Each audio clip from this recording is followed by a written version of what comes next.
The story of matcha. From samurai to Starbucks. Today, we're going to explore the fascinating story of a drink you've probably seen everywhere: matcha. From traditional Japanese tea ceremonies to Starbucks, frappuccinos, this bright green powder has taken the world by storm. But how did matcha go from being the drink of monks and samurai to a global trend? Let's find out. Origins in China.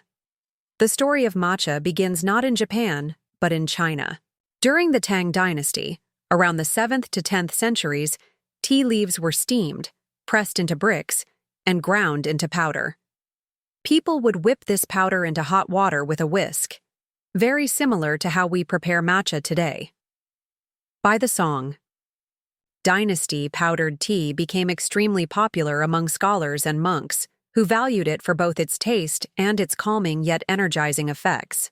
It was during this period that Zen Buddhist monks began using powdered tea in meditation. The drink helped them stay alert during long hours of practice while still maintaining a sense of calm. Arrival in Japan in the late 12th century. A Japanese monk named Eisai traveled to China to study Zen Buddhism. When he returned to Japan, he brought tea seeds and the practice of powdered green tea. Eisai believed tea was not only healthy for the body, but also good for the soul. Over time, powdered tea drinking in China faded away, but in Japan, it grew into something much more special. Monks and later samurai began to embrace it. Samurai in particular used matcha before battles to sharpen focus and maintain calmness. By the 15th and 16th centuries, matcha became deeply connected to the Japanese tea ceremony, or chanoyu. This wasn't just about drinking tea, it was an art form, combining philosophy, aesthetics, and mindfulness. Every movement in the tea ceremony had meaning, from how the tea was scooped, to how the bowl was presented, to how the guest bowed. The ritual and philosophy at the heart of matcha culture is the idea of wabi-sabi, finding beauty in simplicity, imperfection, and transience. The tea ceremony wasn't about luxury or showing off. Instead, it was about appreciating the small details: the sound of water boiling, the texture of the tea bowl, the calm atmosphere shared between host and guest. This philosophy shaped Japanese culture for centuries. Matcha was more than a drink. It was a way to slow down and be present. In fact, matcha became associated with mindfulness long before that word became trendy in the West.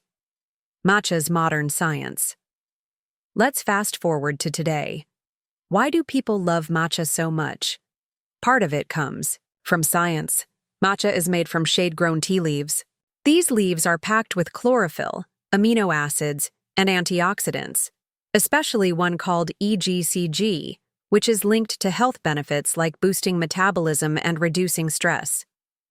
Unlike coffee, matcha contains L-theanine, an amino acid that promotes calmness while still keeping you alert.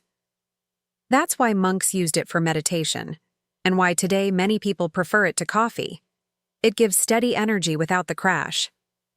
So when people drink matcha, they're not just enjoying a trendy latte, they're tapping into centuries of tradition and science.